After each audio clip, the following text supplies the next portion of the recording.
Worship team, thank you.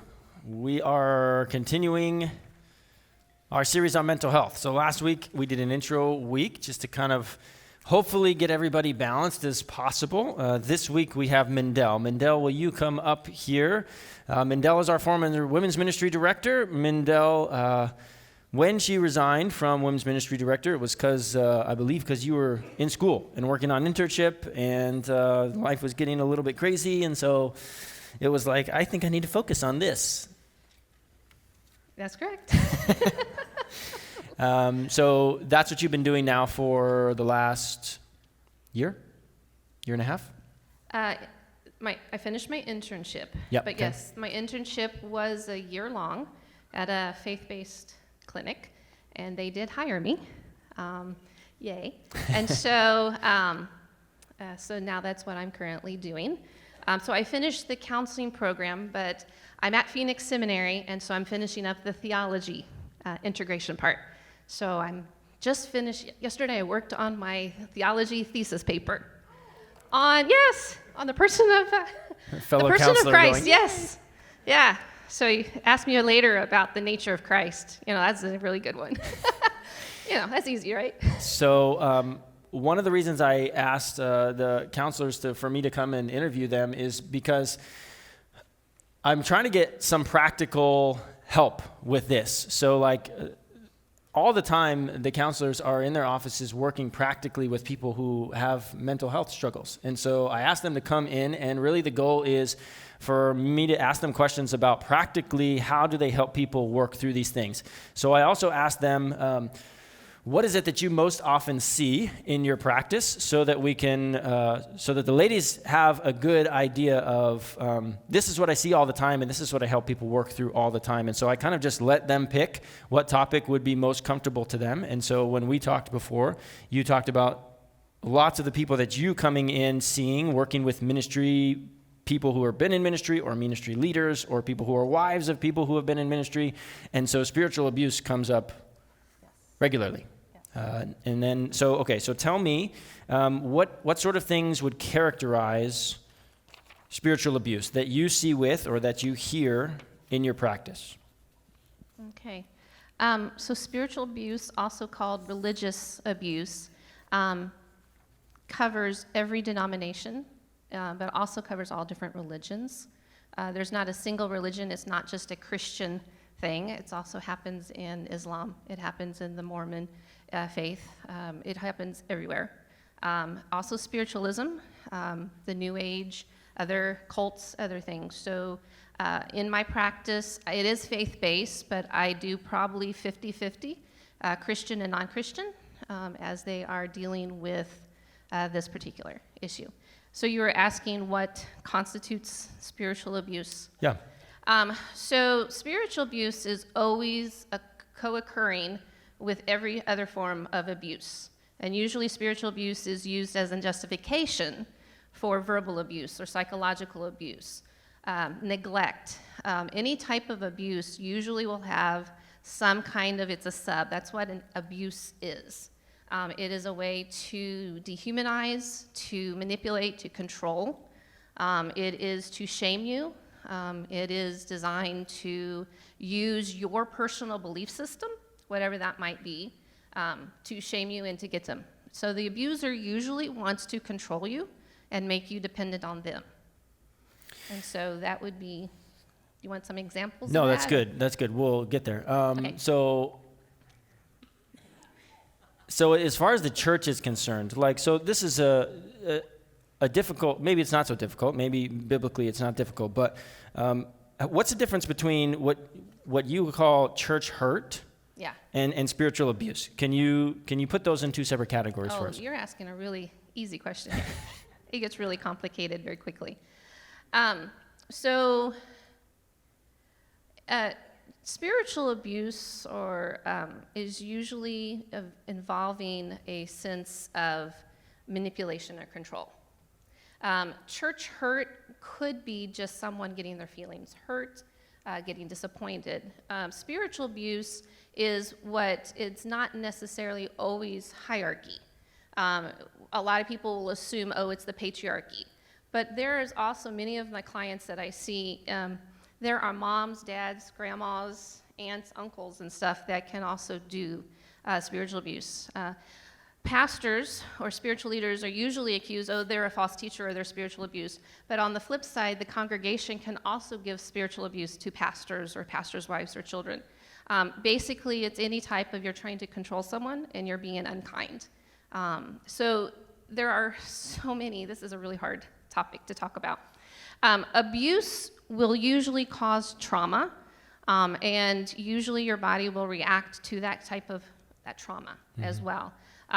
So when I'm talking in my clinic, it's stress, grief, trauma, and abuse are usually all wrapped up into one. What is church hurt? That can be really, really hard, but it is usually more like religious trauma. A traumatic event happens, but everyone here in trauma will respond differently. Example with PTSD clients. You will have some soldiers come back and they're completely fine, and some soldiers are not. So you might have an event, but how you respond to that will affect how the trauma is. I'll give you an example. Currently, right now, we're kind of going through a trauma, grief, stress, with Pastor Roger leaving. So right now, this is what we're all experiencing as a spiritual or religious traumatic event. How are you guys all doing? All right. Some good, some not so good. Some not. And that's exactly my point. Some of you guys are like, hey, this is what it is, no problem. And some of you guys have cried. I have. I've known Roger for 25 years. He's like a church dad. So for me, this might be a little bit more traumatic than maybe someone who's not been here to church. Not saying that everyone's different. Does that make sense? So you're saying that's kind of what that would be is, for me, I'm experiencing a church hurt, but no one's abusing me. It's just part of transitions and stuff. So does that help answer your question a little bit? The example was helpful, yeah. Okay. Okay, so practically, when people come in and this is what they're experiencing in their life, or this is what they have experienced in their life, what sort of symptoms do you see? What sort of symptoms do they see in their life? People who have experienced. So if people out here are thinking, have I experienced spiritual abuse? I don't know if I've experienced spiritual abuse. What do people that you see often experience in their own life so that they can all evaluate, have I experienced this? Well, I'm going to tell you, yes, most likely you have. If someone has ever tried to shame you into having good behavior because of Jesus, if someone has ever caused you to kind of question whether or not you're a Christian because of your behavior, most likely. But some of the symptoms that I see and spiritual abuse is on a spectrum. Everything is. But everything from spiritual abuse, usually my clients will come in not necessarily for spiritual abuse per se, it's going to be for other types of abuse, relational abuse. But usually the symptoms are going to be anxiety, a feeling of paranoia, maybe fearing that they're going to die, maybe God is mad at them, maybe there's a fear, some of them because they've been gaslighted from their abuser, they feel like a sense of I'm going crazy. They'd have a self-doubt, maybe they have a self-loathing. Maybe they might be doing spiritual things like fasting as a way to punish or to prove that they are a Christian. Maybe they will overserve and exhaust themselves to the point of like stress. Maybe they're just doing so much. Things can be as, many of them will have PTSD symptoms. So like I said, spiritual abuse is usually co-occurring with other abuses. But usually it is a loss of identity. Maybe they feel like they can't trust themselves.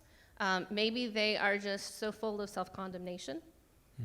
Does that answer some of those questions? Yeah. Okay. Last question. How do you help somebody work through these things? How do you help someone try to start to heal from this? How do you help someone keep going and healing from? Because lots of people have been hurt by the church. Some people don't. Lots of people have been hurt by pastors. Yeah. Some people won't step foot in church because church is a waste of time. And some people just will never open up with a pastor because they've been hurt. So how do we even begin to start healing from this? What do you do with your clients? Well, first of all, I show them a lot of love and acceptance. But I also reassure them they're not going crazy. And I also validate that what they've experienced is real. It's not in your head. What happened was real. Your pain is real. Your story is real. And I'm here to listen and to cry with you, to let you know that you're not alone, that I see you. But most importantly, because I do with my Christian clients, I let them know that Jesus is crying and sees you too. And that also know that I don't like bullies either. I'm kind of known for standing up against bullies. But we're here to get healing. But I also want them to know that a lot of what you're experiencing is biological as well as mental and emotional. What I mean by this, my type of therapy that I do is somatic psychotherapy with a dialectical behavior therapy. That sounds really impressive, right? Huh? Yeah. So basically it's holistic, and I use the whole body, the brain, the heart, and the gut. And I use a lot with the brain and the nervous system. And so when you have abuse and you have trauma, it's actually stored in your body. Now, everyone knows this intuitively because everyone says, I have so much stress, it's right here in my neck. Guess what? That might be trauma. That might even be abuse. It's definitely grief. So what we hold in our body tells a story. And so for a lot of times when I'm going through with my clients is just helping them release some of that stress, get them emotionally regulated. So one of the things that I'd like to... Adam, or Colby, can you put up the slide? That's okay. For Mindelle, the white slide with the armor of God from Ephesians, if you can find it. That's okay. I can do Should this. be in my sermon notes. All right, so let me kind of give you a little bit about just basic neuropsychology, and what I would do a lot for my clients is to let them know if you feel like you're just like out of your skin and you just feel like you can't self-regulate, that is because of your height, your fight or flight is broken. It's always on guard, and everything is setting you off. So if you'd indulge me here just a little bit to let me know, let's pretend that this is your brain right here, and we've got our brain stem. And so here in the middle is your amygdala. This is your limbic system, right? This is your alarm system that tells you you don't feel safe. Now, this is a beautiful thing that God has given us to keep us safe, but it gets broken because of trauma, grief, stress, and abuse. And so what happens is you have your prefrontal cortex, right?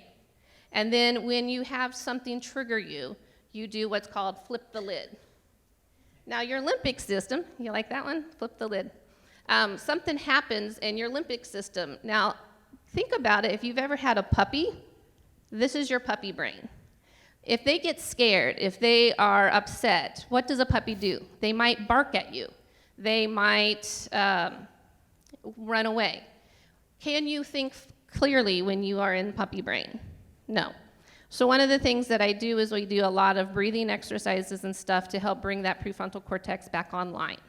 So those are one of the things that we talk about. And I want you to show, this is a little guy that I have on my desk. It's the armor of God. And I want you guys to notice that he is standing on the truth.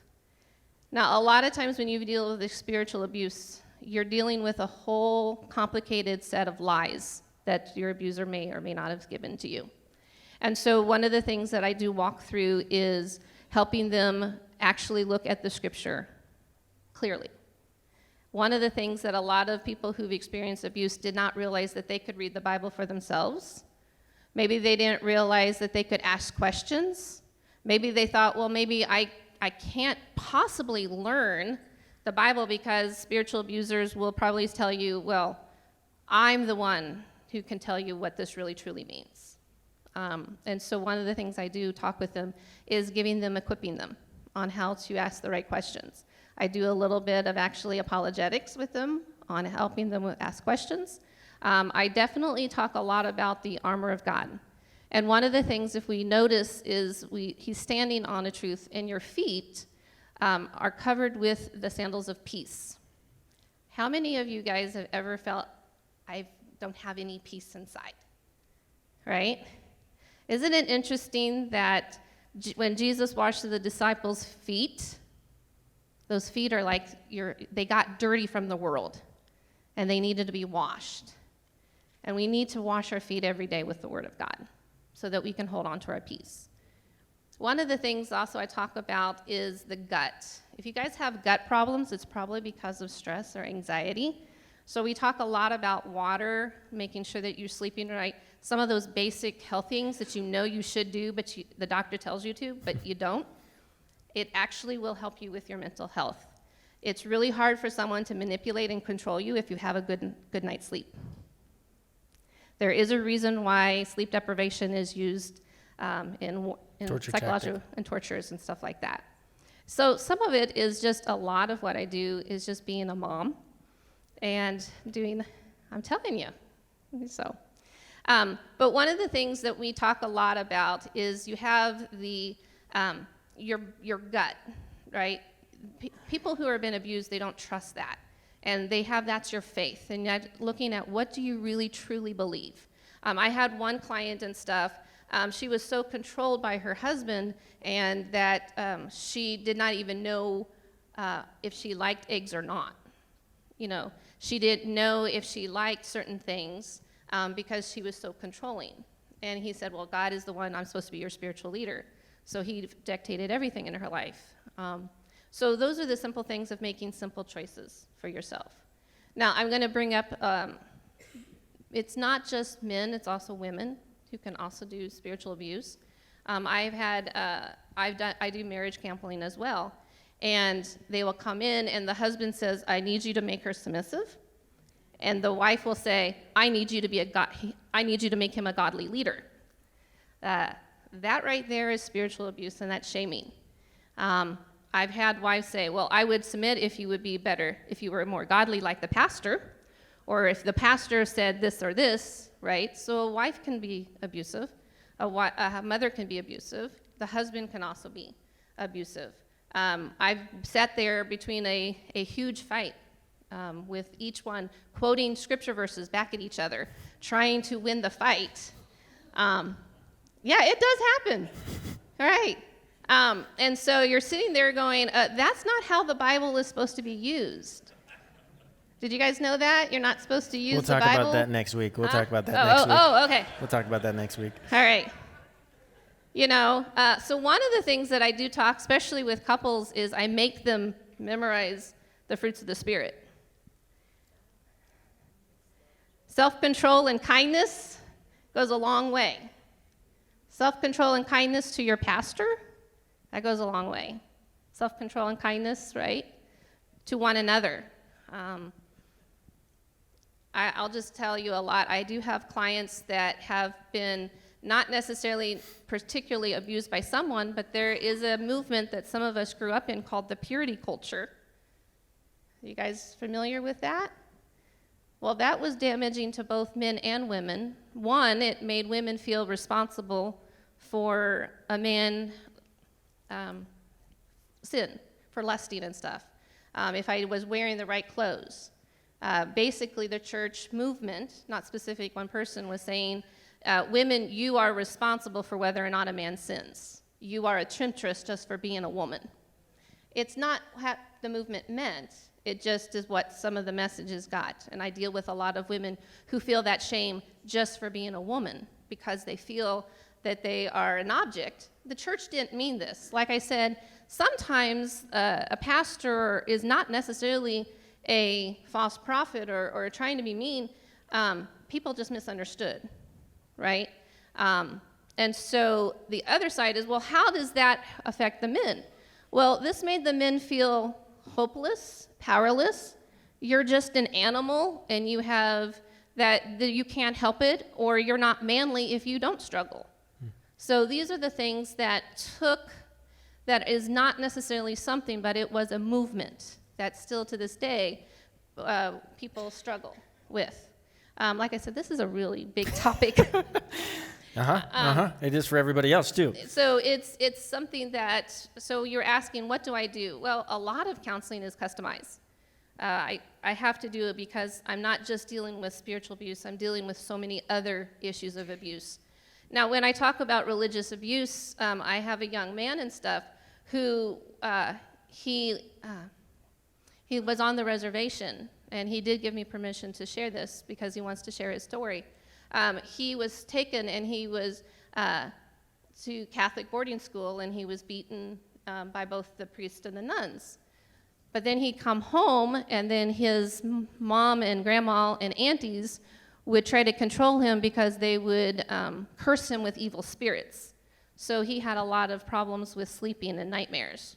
So what I said is it's not just religious, but it's also spiritualism, that they would pray evil things. So like I said, this is a topic that goes along. I also have women who have left the Mormon faith, or they've escaped it, and so I'm helping them with their PTSD symptoms and stuff of that. I don't know if I'm even answering your question, but it's all of the above, Okay. because it's multifaceted. There's a million Yes. reasons why people don't trust the church or come to church or church pastors, or feel like all the things that you described, the anxiety and the fear when it just comes to God or Jesus or church or spiritual things. So they all apply. I got to talk a few minutes about Matthew 23, and then I got to give time to your husband to do the vote at the end. So would you express appreciation to Mindelle, please? Thank you. If you wonder why there are so many different people that are hostile to the church, it's because of all that and all the stuff we didn't get to talk about. So it's a very real thing. I got maybe 2-3 minutes. It's fine. If you want to watch the sermon, you got to watch the 9:30 service, or you got to watch the 11. No, just kidding. Go to Matthew chapter 23 real quick. Go to Matthew chapter 23 real quick.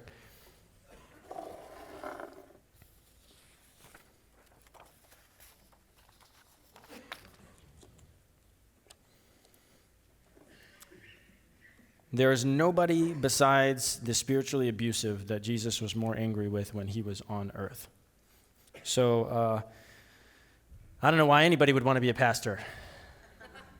I don't know why anybody would want to be a spiritual leader. There's no more harsh ridicule, criticism. What I want you to see just a couple things that I'll share with you here from Matthew chapter 23 is that spiritual abuse is the opposite of what Jesus is offering you. Lots of people find it easy to associate the abuse that they experience from their father or from their mother or from their pastor with Christ or with God. And that's the danger, is that spirituality or the Bible gets used to abuse and traumatize, and then all of a sudden people associate that must be how God is. And that becomes the danger, is it keeps people from him. And all of a sudden you're left sitting there going, I don't want anything to do with Jesus or the church, and spiritual life is nowhere to be found because of the trauma. And that's exactly what's described, that Jesus describes in Matthew chapter 23. Let me read verses 2 and 3. The scribes and the Pharisees have seated themselves in the chair of Moses. Therefore, all that they tell you, do and observe, but do not do according to their deeds, for they say things and they do not do them. Classical, stereotypical spiritual abuse. Do as I say, not as I do. It's hypocrisy. Jesus tells them, do what they're telling you to do. Just don't do it like them, because if you do it like them, they're not doing what they say they're doing. It's hypocrisy. It's someone telling you, treat your wife well, even though I don't.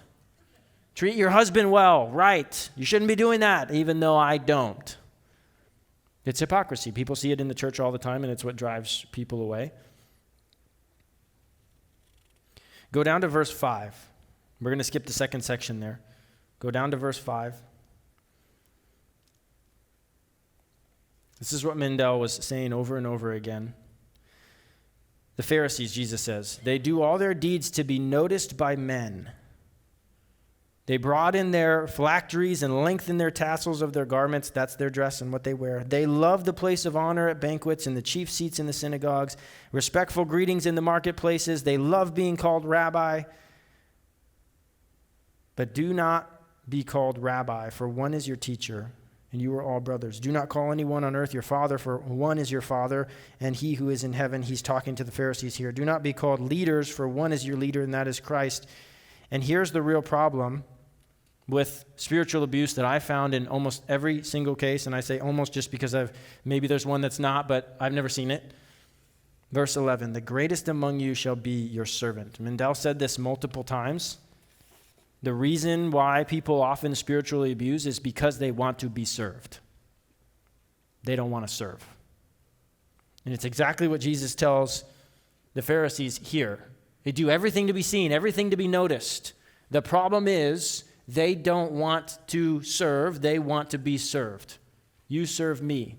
So if you're talking to somebody about the scriptures and everything that they say seems to come back to, you should do what I say, you should do it how I say it, you should do what I say, when I say it, how I say it, so that you can serve me and it's all about me, and you're thinking something's off, something's wrong. I mean, they're using the Bible, but something seems weird.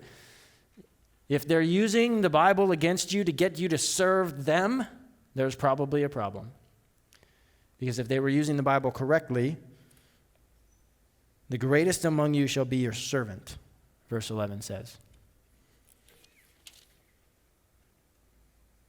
Man, there's lots and lots and lots and lots in this passage. Go down to towards the bottom of your sermon guide. Spiritual abuse is the opposite of what Jesus is offering you. Jesus is no hypocrite. He's not offering you something that he's not willing to do. He's not telling you to live by a certain set of morality or standards that he's not willing to live by. Hebrews chapter 4, verse 15 says, we do not have a high priest who can sympathize with our weakness, but one who was tempted in all things as we are and yet was without sin. So if you're questioning, would God even follow these rules, these standards for living this morality? I mean, if he were here, wouldn't he understand? No, he was tempted and tried. Yet he was without sin. Instead of the heavy load that spiritual abuse puts on people, Jesus offers to take your burden and walk you through life. Matthew chapter 11, he says this, come to me all who are weary and heavy laden, and I will give you rest. All the anxiety, all that pressure that you feel, if you've experienced spiritual abuse and I don't know what to do, and the uneasiness, none of that is from Christ. Christ came to take all your burden and to give you peace. It's the opposite of what happens in spiritual abuse. And listen to Matthew chapter 20. If you're questioning whether or not the person who uses the Bible, uses the scriptures, uses Jesus to defend them is supposed to be the servant or the overlord, listen to Matthew chapter 20. Jesus came to serve. Jesus called them, that is his disciples, to himself, and he said, you know, the rulers of the Gentiles lord it over them, and their great men exercise authority over them. It is not this way among you. Whoever wishes to become great shall be your servant. Whoever wishes to be first shall be your slave. The Son of Man did not come to be served, but to serve, and to give his life as a ransom for many. It's the opposite of spiritual abuse, what Jesus Christ is offering to you. If you need to see a counselor, go see a counselor. If you need to talk to a pastor, come talk to a pastor. We have to be careful, humble. If you're using the Bible to try to get other people to serve you, you might have a spiritual abuse problem. Let me say that again. If you're using the Bible to try to get other people to serve you because you don't want to serve other people, you could be doing this unknowingly. If you're going to use the Bible on people, you should be using it on people in a way that sets you up as the servant and them up as the one who gets the grace. Let's pray, and then we'll invite Aaron up and have a vote here.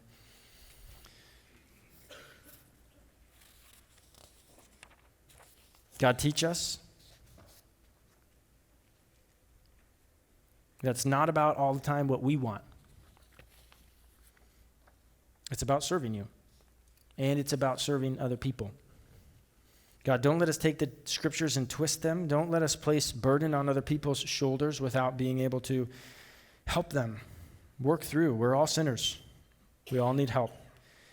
God, for people who came this morning because they don't normally come, or they don't normally go to church, or they don't normally trust pastors, or they don't normally trust the church, and they're coming and they're saying to themselves, this is the reason why I don't trust the church, or I don't give to the church, or I don't talk to pastors, because this has been my experience and I am traumatized. God, I pray that, like Mindelle offers to her clients, you would give them comfort and grace, knowledge to know that Jesus Christ is no abuser, he's no hypocrite, and then refine the church so that together we would offer a good picture of you, even one in our sin that's repentant, apologizing, willing to admit wrong, go forward as disciples of Christ together. God, I pray you would heal us, heal our wounds in every way, we pray in Jesus' name. Amen.